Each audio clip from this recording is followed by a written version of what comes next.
लोग बैठे, आपको मुझे ये उपदेश करने की आवश्यकता नहीं, आप सिंधी भाषा को अच्छी तरह जानते, लेकिन अपने घर में ध्यान दीजिए, नई पीढ़ी उसको भूल रही है, भूलना नहीं है। आने वाली नई पीढ़ी अपने मूल निवास स्थान को नहीं भूले, अपने पूर्वजों को न भूले, अपनी भाषा को नहीं भूले। राष्ट्र इसी में से जीवित रहता है और सिंधी भाषा की स्मृति, सिंधी भाषा का ज्ञान, सिंध की स्मृति और सिंध के महापुरुषों का इतिहास, ये भारतीय भाषा का ज्ञान है, भारतीय पूर्वजों का इतिहास है, भारत के भूभाग की स्मृति है। उसको भूल जाऊंगा तो मैं अपने कंधों को भूल जाऊंगा। मैं मेरे पैर की चिंता करना भूल गया, बाकी सब अच्छा हूं और चल रहा हूं, और पैर को टेढ़ा मेढ़ा डाल दिया तो पैर मोच खाता है और सारे शरीर को बैठ जाना पड़ता है, बिस्तर में लेटना पड़ता है, 2-3 दिन चलने फिरने लायक नहीं है। जब तक वो ठीक नहीं होता तब तक मेरा चलना फिरना बंद होगा। तो सभी को याद रखना है और हमको तो विशेष रूप से याद रखना है, क्योंकि हमको सीधी वो विरासत मिली। उस विरासत को याद रखना, क्योंकि आज दुनिया में फिर से वही लड़ाई है, सारे दुनिया के मानव उसी लड़ाई को लड़ रहे हैं और उनको कोई सेनापति दूसरा मिलेगा नहीं भारत के सिवा। भारत को सेनापति बनकर खड़ा होना है। सारी दुनिया में कट्टरपन और उदारता की लड़ाई चल रही है। दुनिया की जो लड़ाइयां चल रही है वो कट्टरपन और उदारता की लड़ाई चल रही है। कपट और सरल धर्म युद्ध की लड़ाई चल रही है, धर्म योद्धा की और कपट योद्धा की लड़ाई चल रही है, सारी दुनिया में चल रही है। सारी दुनिया में एकांतिक कट्टरपन की दृष्टि और सबको साथ लेकर चलने वाली, एक के साथ सबका और सबके साथ एक का विकास साधने वाली दृष्टि, इसकी लड़ाई चल रही है। सारी दुनिया में सब देशों के लोग लड़ रहे हैं, लेकिन उनको रास्ता दिखाने वाला, व्यूह रचना समझाने वाला, अपने युद्ध को जीतने के लिए अपनी कला कैसे हो यह समझाने वाला सेनापति नहीं है। सेनापति देने का काम भारतवर्ष का है, तो भारतवर्ष को खड़ा होना पड़ेगा। और भारतवर्ष बिना अपनी सब भाषाओं के, बिना अपने सब प्रांतों के लोगों के, बिना अपने सब प्रांतों के भूभाग के खड़ा नहीं हो सकता। और इसलिए आज भारत अखंड नहीं है, लेकिन अखंड भारत है, वहां के हिंदुओं के हृदय में और हमारे हृदय में सुरक्षित है। उसको इतना बलवान बनाना है कि अपने भौतिक रूप को भी भूमि सहित लेकर वो वैभव संपन्न, शक्ति संपन्न समरस बनकर खड़ा हो। हमको सत्य को प्रकट करना है, हमको और कुछ नहीं करना है। सत्य के पीछे हमारे जीवन की ताकत खड़ी रही तो सत्य की विजय निश्चित है। सत्य कभी मरता नहीं, सत्य की जीवंत रहने की ताकत है। सत्य अमर है क्योंकि सत्य ईश्वर का अंश है। ईश्वर ही सत्य है, सत्य ही ईश्वर है। लेकिन उसको साकार रूप में दुनिया में सबल होकर खड़ा रहने के लिए उसको शक्ति चाहिए, और शक्ति उसका आचरण करने वाले मनुष्यों की शक्ति होती है। वो हम लोग मनुष्य हैं, संपूर्ण हिंदू समाज है। अपने सब भाषा भाषी लोगों के साथ वो हिंदू समाज खड़ा हो, अपनी विरासत को ध्यान में रखे, अपने विरासत के जीवन को आज के अपने जीवन से फिर से जीवित करे, अपने भूमि को प्रकट करे, अपनी भूमि पर खड़ा हो। यह हो जाए तो सारी दुनिया को सुख शांति देने वाला एक सेनापति मिल जाए, सारी दुनिया का जीवन सुंदर हो जाएगा, सारी दुनिया का जीवन अखंड हो जाएगा। मानवता सारी एक कुटुंब के रूप में आचरण करते हुए परमात्मा की ओर कदम बढ़ाएगी। यही बात अपने संत कहते हैं। अपने संतों की इच्छा सीमित नहीं रहती, एक भूभाग की नहीं रहती, एक देश के लिए नहीं। वो कहते हैं संपूर्ण विश्व सुखी होना चाहिए। सर्वे भी सुखिनः सन्तु, सर्वे सन्तु निरामया, सर्वे भद्राणि पश्यन्तु, मां कश्चित् दुःख भाग् भवेत्। किसी को दुख न हो, सबको अच्छा ही देखने को मिले। देव शांति, अंतरिक्ष शांति, पृथ्वी शांति, शांति भी शांत हो जाए। सारे विश्व के कामना करने वाले ऋषि मुनियों के हम वंशज हैं। उनकी विरासत को अपने जीवन में उतार कर चलना है।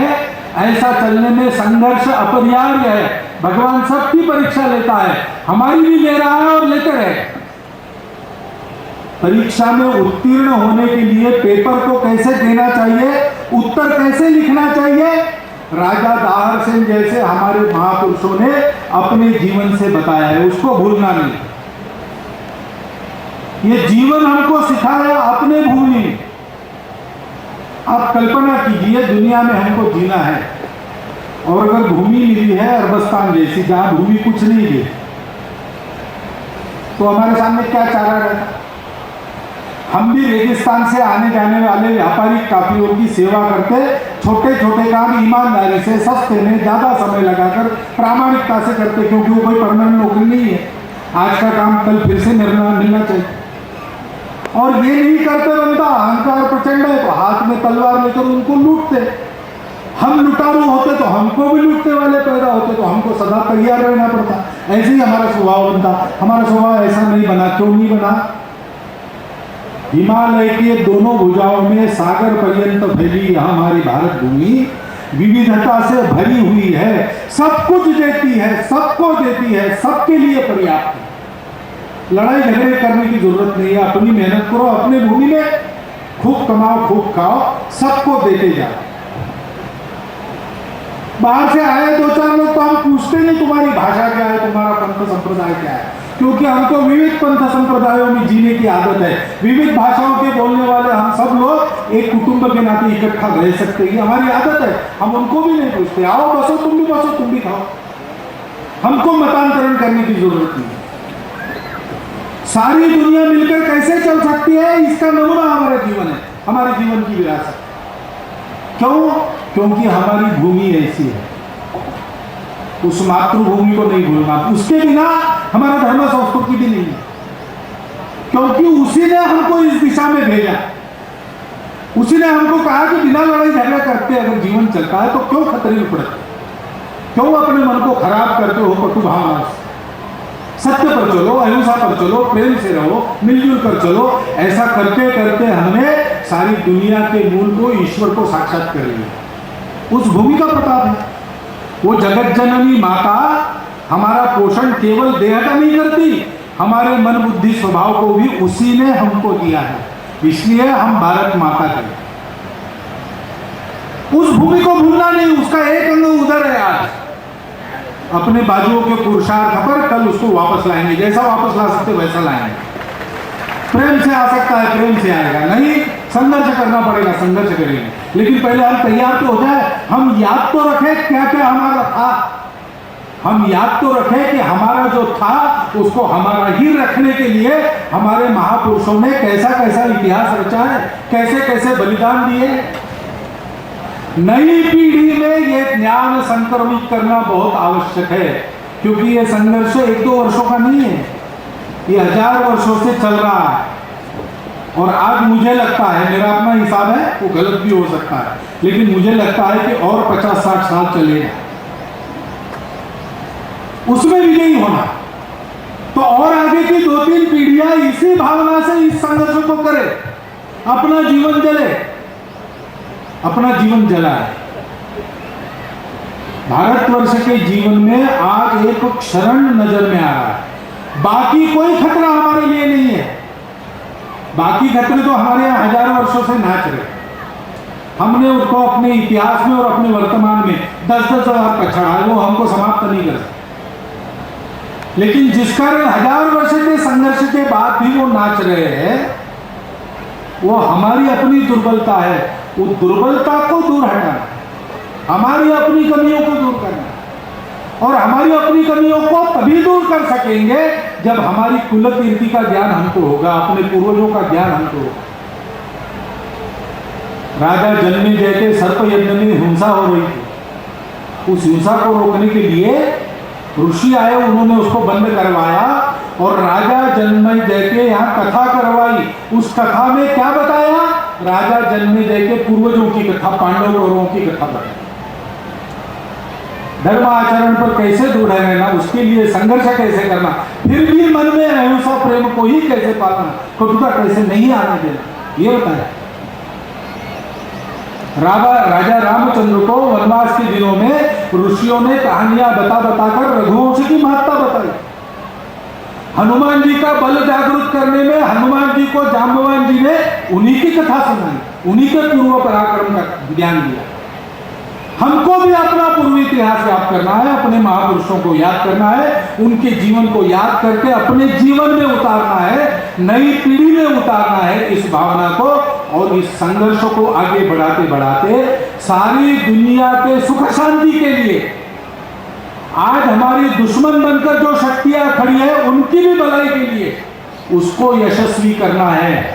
इस दृष्टि से आपका यह प्रयास उस प्रयास में बड़ा महत्वपूर्ण योगदान देने वाला प्रयास है।